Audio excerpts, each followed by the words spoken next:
বাংলা নববর্ষে বাবা আমাদেরকে নতুন জামা জুতো কিনে দেয়। তোমার বাবা দেয় না?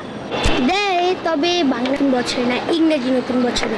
বাবা বলে বাংলা নতুন বছরে আনন্দ করার কোনো মানেই হয় না, আসল নববর্ষ ইংরেজি নববর্ষ। তোর বাবা ঠিকই বলেছে, ভেবে দেখতে হবে না তোর বাপটা কার দুলাভাই। তোমার দুলাভাই। যেমন দুলাভাই তেমনি তার শালা। আপনি কে কিংবা কার খালা? আমার খালা। ও আচ্ছা, আপনার নাম তাহলে স্যামসাং না? ইয়েস। হাই রে বাংলা মায়ের পুত, নিজের ধন তুই হইলি পরের ভূত। কি আমি ভূত? প্লিজ মামা, রাগ করবেন না। বাংলা নববর্ষে সারা দেশ আনন্দে উৎসবে মেতে ওঠে, আর এই দেশেরই কেউ যদি এই আনন্দকে অবজ্ঞা করে তাকে আর কি বলা যায় বলুন?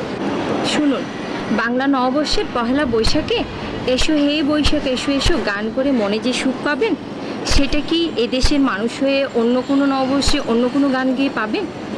একবার বোঝার চেষ্টা করুন। ঠিকই বুঝতে চল মাতিয়া। কি ভাবছো মামা? ভাবছি ওরা যে বলে গেলো তাই ঠিক। এসো হে বৈশাখ এসো এসো।